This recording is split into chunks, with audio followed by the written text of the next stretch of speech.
Hello everyone, Shri Ram tutorial में आपका स्वागत है। तो चलिए आज जो है हम लोग कल प्रोनाउन के बारे में पढ़े थे, स्टार्टिंग किए थे हम लोग।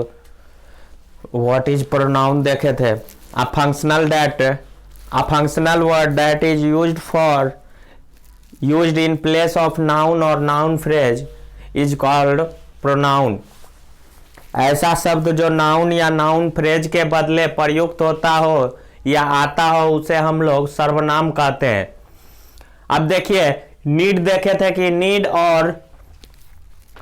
नीड और reason of use of pronoun. हम लोग जरूरत क्या है प्रोनाउन का यूज करने के लिए। तो to avoid the repetition of noun को दोहराने से बचने के लिए प्रोनाउन का यूज करते हैं हम लोग। पहला यूज ये था। दूसरा यूज था it relate the word to the other part of the sentence. Word जो बचे हुए सेंटेंस के साथ रिलेट करता है। बचे हुए सेंटेंस के साथ क्या करता है? वर्ड को रिलेट करता है। वो क्या किसका काम है? वो प्रोनाउन करता है आपका। तीसरा था इंट्रोड्यूसिंग सब्जेक्ट। सब्जेक्ट को इंट्रोड्यूस करने के लिए यूज करते हैं हम लोग प्रोनाउन का। सब्जेक्ट को इंट्रोड्यूस करने के लिए हम लोग प्रोनाउन का यूज करते हैं। हम लोग देखे थे कल हम लोग 8 टाइप ऑफ प्रोनाउन के बारे में जाने थे। पहला था हम लोग का पर्सनल प्रोनाउन, दूसरा था डेमोस्ट्रेटिव प्रोनाउन, तीसरा था रिलेटिव प्रोनाउन, चौथा था interrogative pronoun, indefinite pronoun, reflexive pronoun, distributive pronoun और रेसिप्रोकल प्रोनाउन लास्ट वाला था। उसके बाद हम लोग कल ये चार्ट देखे थे जिसका यूज आप लोग को अब दिखेगा आज की क्लास में। तो इसमें क्या है देखिए, ऊपर है कि first person, second person, third person है, फिर थर्ड पर्सन है, फिर थर्ड पर्सन है, उसके बाद फिर first person, second person, third person है। उधर सब्जेक्ट प्रोनाउन है, ऑब्जेक्ट प्रोनाउन है, पॉजेसिव एडजेक्टिव और पॉजेसिव प्रोनाउन, रिफ्लेक्सिव प्रोनाउन। ये सब देखिए, सब्जेक्ट प्रोनाउन में आपका आई होगा तो ऑब्जेक्ट प्रोनाउन में मी हो जाएगा। पॉजेसिव एडजेक्टिव में आई का क्या होगा? माई। पॉजेसिव प्रोनाउन में आई का क्या होगा? माइन होगा। रिफ्लेक्सिव प्रोनाउन में माई सेल्फ हो जाएगा। उसी तरह सेकेंड पर्सन में यू है तो यू का ऑब्जेक्ट प्रोनाउन यू ही रहेगा, नो चेंज आएगा। उसके बाद पॉजेसिव एडजेक्टिव में चेंज आके योर हो जाएगा। पॉजेसिव प्रोनाउन में योर्स और रिफ्लेक्सिव प्रोनाउन में योर सेल्फ। थर्ड पर्सन ही, यहाँ पे एम का मतलब मेल पर्सन के लिए यूज होता है ही, तो सब्जेक्ट प्रोनाउन ही है तो ऑब्जेक्ट प्रोनाउन में क्या होगा? हिम होगा। पॉजेसिव एडजेक्टिव में हीज, पॉजेसिव प्रोनाउन में हिज और रिफ्लेक्सिव प्रोनाउन में हिज सेल्फ। अब देखिए यहाँ फिर से थर्ड पर्सन है। थर्ड पर्सन यहाँ सी फीमेल के लिए यूज होता है तो सी, अगर सब्जेक्ट प्रोनाउन सी है तो ऑब्जेक्ट प्रोनाउन क्या होगा? हर होगा। पॉजेसिव एडजेक्टिव भी हर होगा। पॉजेसिव प्रोनाउन वो आपका हर्स हो जाएगा, एस लग जाएगा, और रिफ्लेक्सिव प्रोनाउन में हर सेल्फ हो जाएगा। चलिए उसके बाद फिर से थर्ड पर्सन है।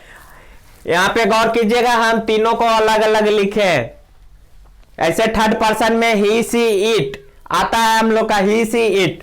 तो हम लोग यहाँ पे तीनों को अलग अलग लिखे हैं, इसीलिए 3 थर्ड पर्सन दिख रहा होगा आपको एक साथ। तो इट का ऑब्जेक्ट प्रोनाउन क्या होगा? इट ही रहेगा। पॉजेसिव एडजेक्टिव में इट्स हो जाएगा, पॉजेसिव प्रोनाउन में इट्स और रिफ्लेक्सिव प्रोनाउन में इट सेल्फ होगा। चलिए अब आते हैं हम लोग फर्स्ट पर्सन, और ये रहेगा प्लूरल के लिए। फर्स्ट पर्सन प्लूरल में सब्जेक्ट प्रोनाउन वी है तो ऑब्जेक्ट प्रोनाउन क्या हो जाएगा? आपका अस होगा। पॉजेसिव एडजेक्टिव आवर और पॉजेसिव प्रोनाउन आवर्स हो जाएगा। रिफ्लेक्सिव प्रोनाउन में आवर सेल्फ्स हो जाएगा। उसी तरह सेकेंड पर्सन प्लूरल के लिए यू है तो ऑब्जेक्ट प्रोनाउन में यू ही रहेगा। पॉजेसिव एडजेक्टिव में योर हो जाएगा। पॉजेसिव प्रोनाउन में योर्स और योर सेल्फ। रिफ्लेक्सिव प्रोनाउन में योरसेल्व्स। थर्ड पर्सन में दे आता है तो दे का ऑब्जेक्ट प्रोनाउन में देम लिखेंगे, पॉजेसिव एडजेक्टिव में देयर हो जाएगा और पॉजेसिव प्रोनाउन में देयर्स और रिफ्लेक्सिव प्रोनाउन में देमसेल्फ हो जाएगा। इसके बाद जो है चलिए इतना तो हम लोग पिछले क्लास में भी पढ़े थे, उसको एक बार देख लिए। आज जो है इसके आगे हम लोग स्टार्ट करते हैं। तो चलिए पर्सनल प्रोनाउन, पर्सनल प्रोनाउन के बारे में अभी डिटेल से पढ़ते हैं। ये होता क्या है? पर्सनल प्रोनाउन जो होता है I, we, you, he, she, it, they are called personal pronoun. यहां पे देखिए I, you, he, she, it, we, you, they, ये सब क्या है? हम लोग का पर्सनल प्रोनाउन है। चलिए इसके बाद पर्सनल प्रोनाउन का डिफिनेशन लिख लीजिए।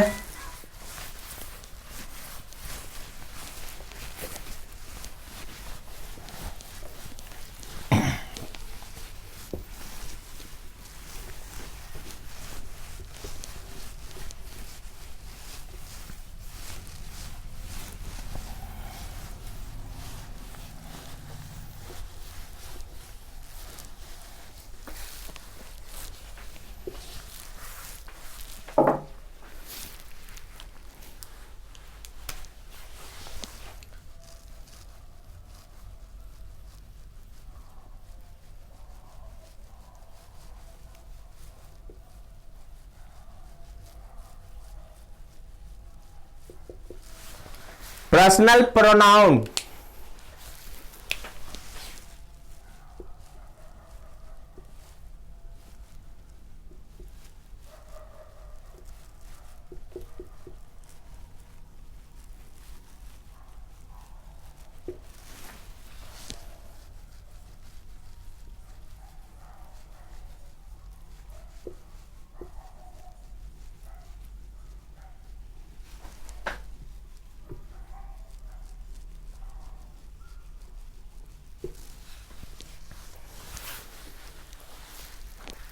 तो देख रहा है I, we, he, she, it, you, they are called personal pronoun,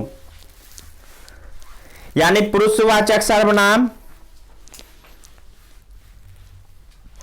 चलिए दूसरा आता है डेमोन्स्ट्रेटिव प्रोनाउन।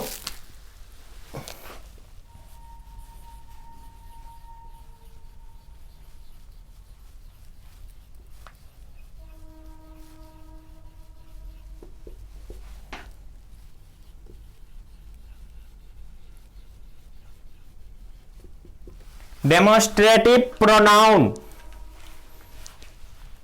ये क्या होता है? टू शो वन और a number of noun that may be for near or in a distance। इसका मतलब है कि दूर और पास के नाउन को दर्शाने के लिए डेमोन्स्ट्रेटिव प्रोनाउन का प्रयोग किया जाता है। अब दूर और पास के नाउन को दर्शाने के लिए हम लोग क्या करते हैं? डेमोन्स्ट्रेटिव प्रोनाउन का प्रयोग करते हैं। चलिए लिखिए डेमोन्स्ट्रेटिव प्रोनाउन का definition.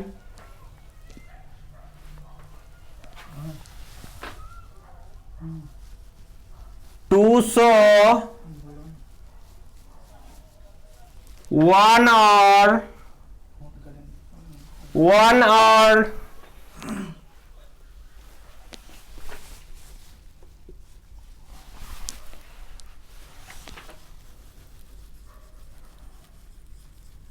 numbers of noun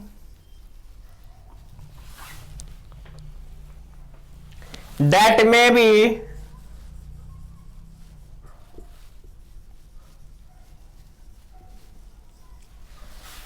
numbers of noun that may be for near in distance time, for near in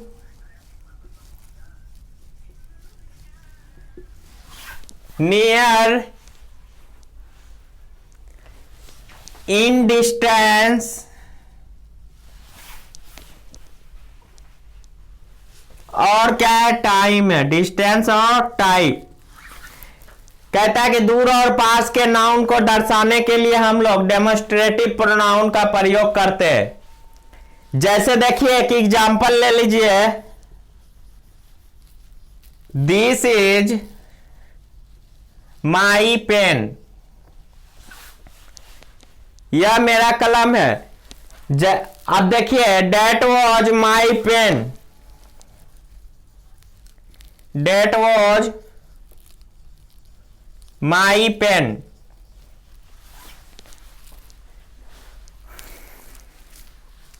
अब चलिए जैसे एग्जाम्पल मिटाते हैं, एक चीज देख लीजिए आप लोग, दूर और पास के लिए दिस का प्रयोग हम लोग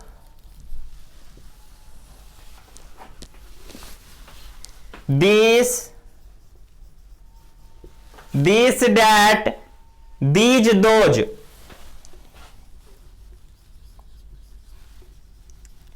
और क्या है, दोज है। दिस सिंगुलर नंबर के लिए और डैट भी सिंगुलर के लिए, दोज प्लूरल के लिए,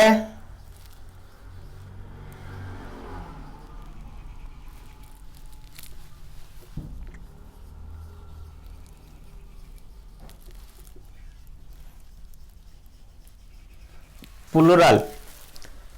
अब यहां जो है दिस का प्रयोग हम लोग नियर की वस्तु के लिए करेंगे और डैट का प्रयोग जो है फार वाले यानी दूर वाले वस्तु के लिए प्रयोग करेंगे। उसी तरह हम लोग दिस प्लूरल जो है इसको नियर के लिए उपयोग करेंगे और दोज को हम लोग फार के लिए यानी डिस्टेंस वाले ऑब्जेक्ट के लिए यूज करेंगे। तो अभी हम एक सेंटेंस लिखे थे, डैट वॉज माई पेन, और एक लिखे थे दिस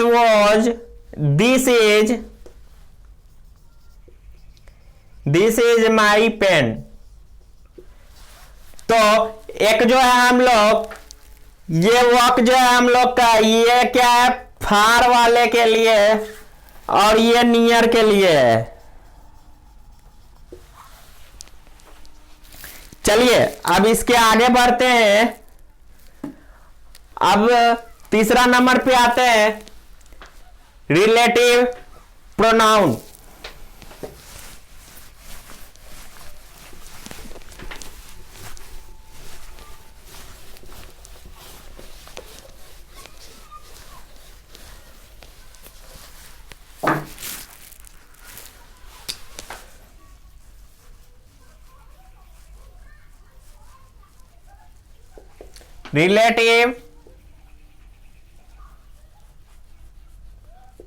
रिलेटिव प्रोनाउन यानी संबंधवाचक सर्वनाम। ये क्या होता है, this pronoun use to describe the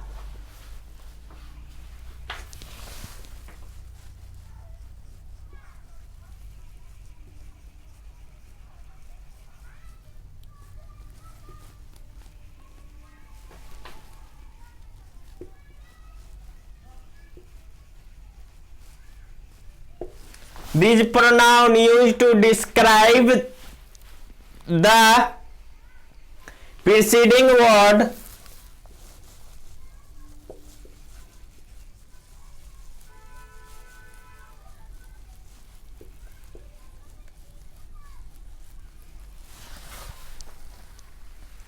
in the future sentence।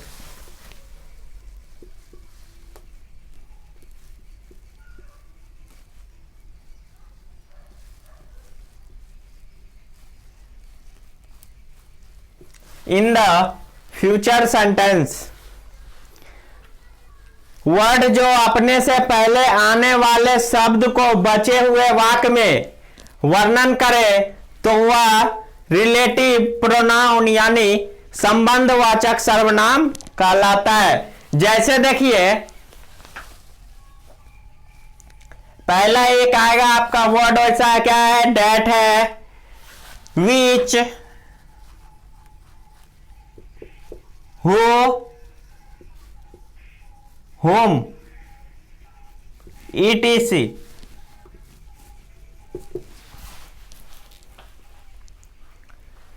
जैसे कि देखिए, एक एग्जांपल लेते हैं हम लोग।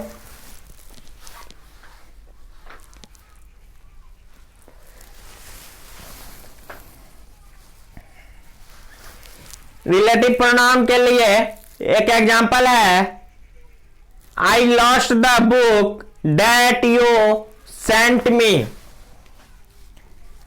आई लॉस्ट द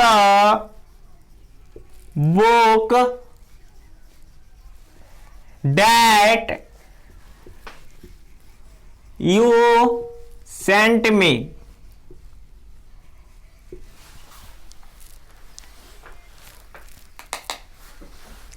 तो क्या example, I lost the book that you sent me, ये क्या कहता है, इसमें देखिए संबंध बता रहा है कि जो बुक मुझे भेजा था वो मेरे से खो गया, मैं उस बुक को खो चुका हूं जो तूने मुझे या तुम मुझे भेजा था।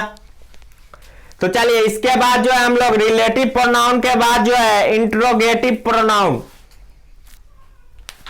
अब चौथा है इंट्रोगेटिव प्रोनाउन, प्रश्नवाचक सर्वनाम।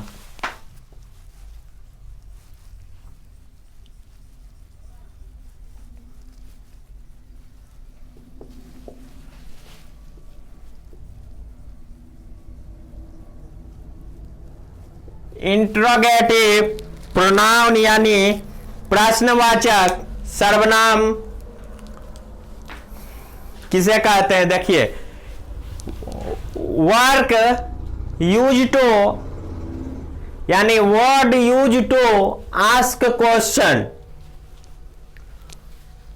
वैसे शब्द, वैसे वर्ड जिससे क्वेश्चन पूछने के लिए प्रयोग किया जाता हो उसे इंट्रोगेटिव प्रोनाउन यानी प्रश्नवाचक सर्वनाम कहते हैं।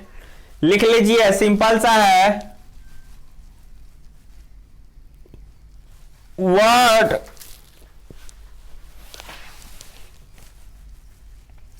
यूज टू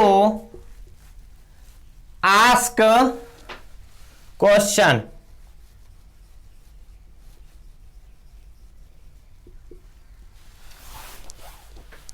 जैसे कुछ वर्ड है, विच, हु, व्हाट, ETC।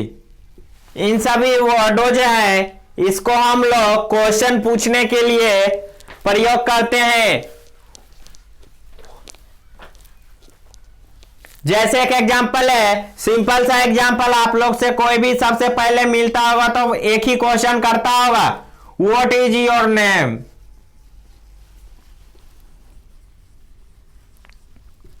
तो यहां पे हम क्या किए, व्हाट का प्रयोग हो रहा है ना क्वेश्चन पूछने के लिए, व्हाट इज योर नेम। तो ऐसे वर्ड को इंट्रोगेटिव प्रोनाउन कहेंगे।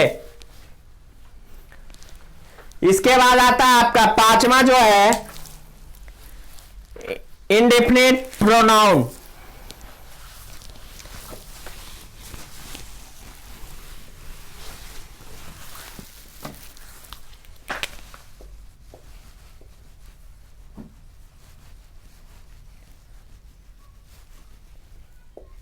Indefinite pronoun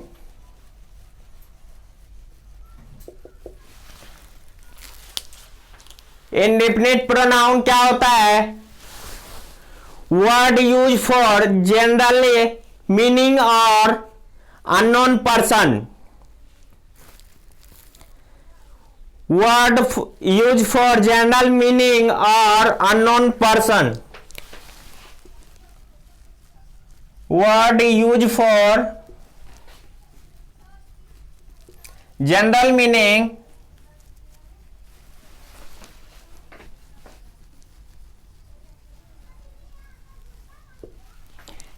or unknown person.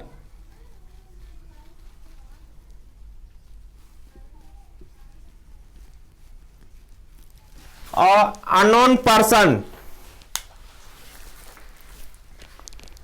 जैसे एक वर्ड यूज करते हैं everybody, nobody, somebody, all, much, etc.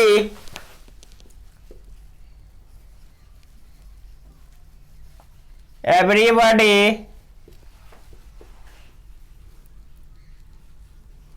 Nobody, much, all, etc. उसी तरह एक एग्जांपल लीजिए, somebody shouted in classroom. Example क्या होगा?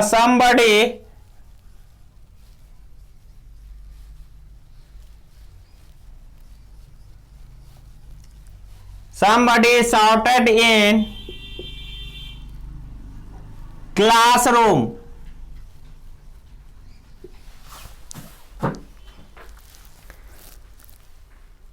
तो चलिए आज हम लोग 5 प्रोनाउन के 5 प्रकार पढ़े हुए हैं और इसके बाद जो है हम लोग अगले क्लास में पढ़ेंगे बाकी बचे हुए 3 प्रकार. इसके बाद 8 प्रकार पढ़ने के बाद और आगे भी पढ़ेंगे. आज की क्लास में बस इतना ही. मिलते हैं अगले क्लास में, तब तक के लिए धन्यवाद.